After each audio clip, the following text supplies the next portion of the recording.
Halo masyarakat Maya, kembali lagi bersama Arda Bara dan selamat datang di Unscripted Content. Konten yang sebenarnya gua buat untuk melatih berbicara di depan kamera, tapi di pembahasan kali ini gua mau mencoba untuk sedikit memberikan informasi walaupun ini cuma latihan. Tapi gue berharap informasi yang gue berikan ini bisa bermanfaat untuk kalian yang menonton konten ini dan mendengarkan ocehan gue selama di konten ini. Begitu. Oke, jadi di video kali ini gue ingin membahas salah satu topik yang cukup krusial sebetulnya untuk kita sebagai warga negara Indonesia, bahkan sebagai manusia. Begitu. Apa sih yang sekarang lagi urgent di kita itu? Kemarin itu gue membuat sebuah video tentang perubahan mindset orang-orang yang merubah pandangannya terhadap masalah horor dan logika mistika. Sebenarnya tone video yang gue bikin itu adalah video yang cukup optimistik. Kenapa? Karena gue melihat di sana bahwa orang-orang itu sudah mulai shifting dari segi mindset untuk melihat masalah horor dan logika mistika. Perubahannya adalah gue melihat bahwa horor dan logika mistika ini sekarang mulai bergeser dari segi pemaknaan dan pandangan dari orang-orang itu. Dia sekarang lebih menjadi sebuah industri entertain, bukan lagi sesuatu yang cukup disakralkan oleh seluruh lapisan orang-orang di Indonesia. Tapi sekarang degradasi itu sudah mulai terlihat dengan adanya banyak anak-anak muda yang mulai melihat horor itu hanya sebagai hiburan, bukan sesuatu yang sacred begitu. Nah, tapi di sini gue pengen sedikit mengajak kalian berpikir sejenak bahwa sesuatu yang lebih horor di Indonesia itu bukan tentang horor dan logika mistika, tapi sesuatu yang lebih horor dari itu semua adalah brain rot. Ya, ini adalah masalah yang sekarang sedang booming banget. Ini adalah masalah yang sekarang lagi happening bukan cuma di Indonesia, tapi di seluruh dunia. Bahkan kemarin itu gue sempet nonton salah satu konten di luar negeri yang mereka juga sama membahas tentang brain rot.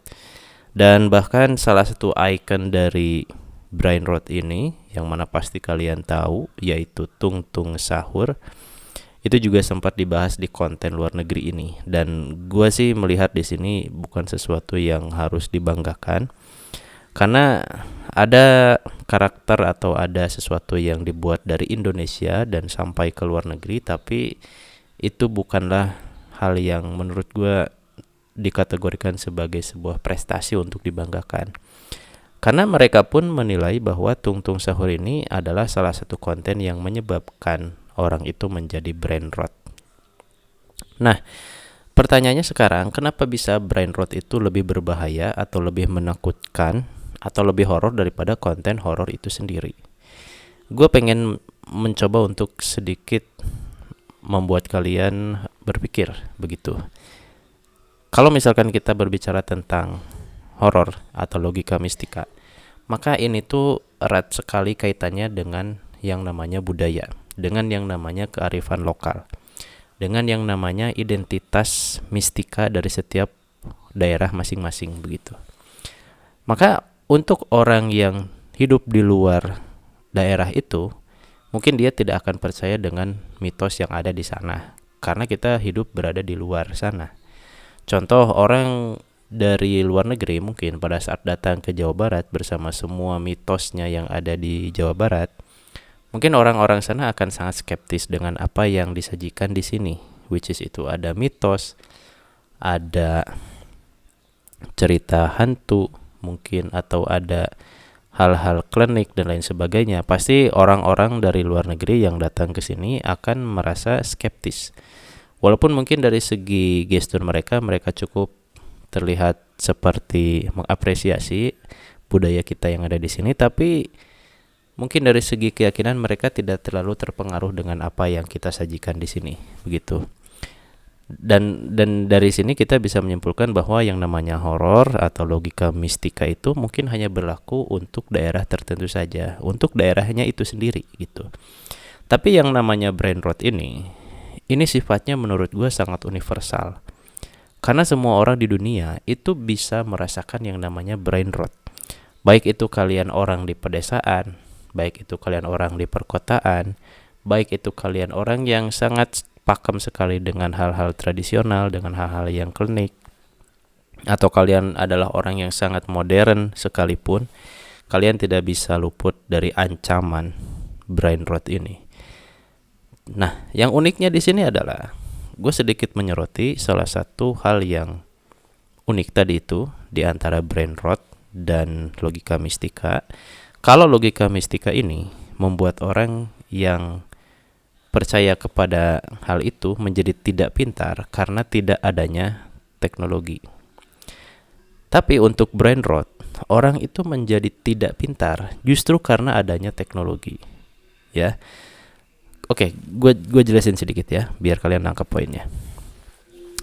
Kalian pasti sering ngeliat lah, ya, yang namanya pembuktian tentang cerita horor begitu, atau pembuktian tentang sesuatu yang disebut sebagai kesaktian tokoh tertentu, tetapi ternyata bisa dijelaskan dengan sangat logis sekali, dengan sangat scientific sekali, bahwa itu adalah hal yang bisa dilakukan dengan trik begitu. Dan ini bisa diungkapkan dengan teknologi. Karena dengan zaman sekarang itu, ya, yang paling simpel kita bisa mengekspos semua itu justru dengan teknologi. Zaman dulu mungkin walaupun kita bisa menjelaskan semua itu, tapi kita tidak bisa menyebarluaskannya karena tidak ada teknologinya, ya. Tapi untuk brain rot ini, orang-orang bisa menjadi tidak pintar karena justru dengan adanya teknologi, dengan penggunaan yang tentu saja tidak bijak. Karena sebetulnya teknologi ini kan diciptakan untuk mempermudah kehidupan kita sehari-hari. Ya, teknologi ini kan hanya sebagai instrumen untuk mempermudah aktivitas kita begitu. Tapi dengan penggunaan yang tidak wise, tentu saja ini menjadikan efek yang tidak menyenangkan atau menjadi efek yang buruk. Yaitu salah satunya brain rot ini.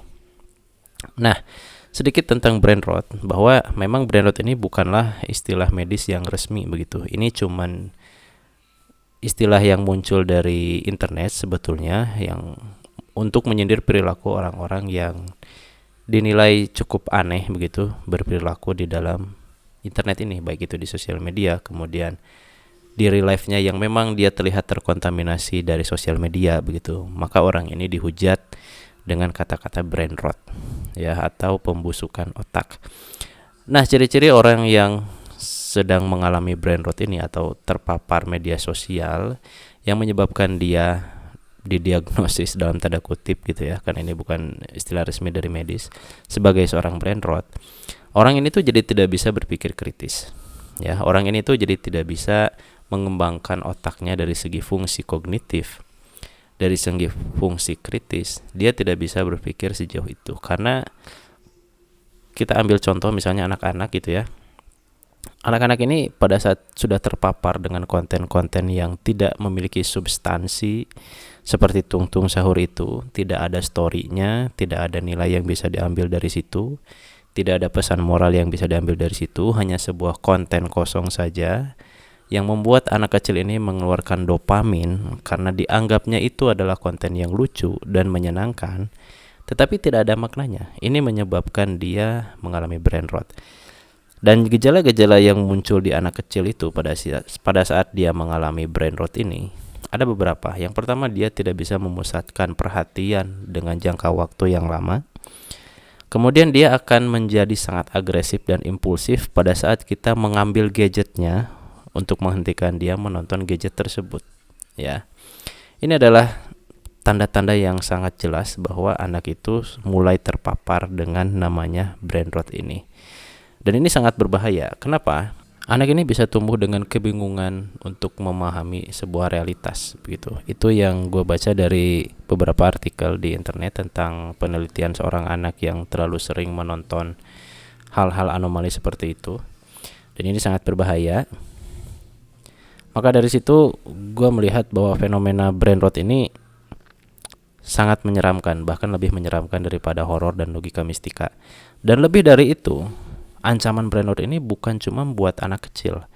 untuk orang dewasa, untuk kalian yang nonton ini, kalau kalian orang dewasa, bahkan untuk gua juga yang membuat konten ini, kita semua tidak luput dari ancaman brain rot ini. Karena konten-konten yang memang beredar di gadget kita itu sekarang, kayaknya mayoritas sangat dipenuhi dengan hal-hal seperti itu. Apalagi kalau misalkan kita ini menyukai hal-hal receh, yang tidak ada manfaatnya, yang tidak ada isinya, dan kita terus terpapar dengan hal itu, maka ya tinggal tunggu aja gitu penyakit brain rot ini muncul di dalam diri kita. Dan gua membuat konten ini sebenarnya cuman sebagai sebuah pengantar, karena setelah ini gua berencana untuk membuat sebuah konten esai yang akan membahas juga tentang brain rot ini, betapa bahayanya yang namanya brain rot ini, dan kenapa hal ini penting untuk dibahas. Nanti gue akan ceritakan di konten yang selanjutnya, di konten esai itu. Dan ini hanya sebagai abstrak aja, mungkin untuk sedikit memberikan gambaran kepada orang-orang bahwa kita itu harus aware di sini. Ada hal yang lebih mengancam daripada logika mistika dan perhoror-hororan di Indonesia ini, yaitu brain rot.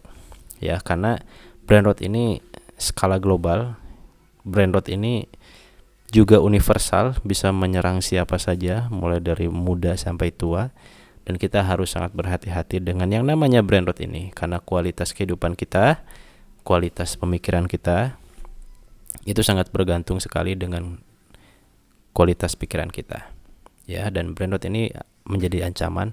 Maka dari itu, gue mencoba untuk mengubah diri gue sendiri juga untuk menjaga diri dari yang namanya brain rot ini. Dan gue harap kalian pun yang sudah mendengarkan sedikit penjelasan dari gue, walaupun cuma tipis-tipis, kalian juga bisa aware dari yang namanya brain rot ini. Dan gue harap walaupun kita menyukai konten receh, tapi kita bisa memfilter itu semua dan membatasi supaya kita tidak terpapar terlalu banyak dan kita bisa menjaga kualitas pikiran kita. Mungkin segitu saja sedikit pengantar gue ini untuk konten nanti yang lebih seriusnya.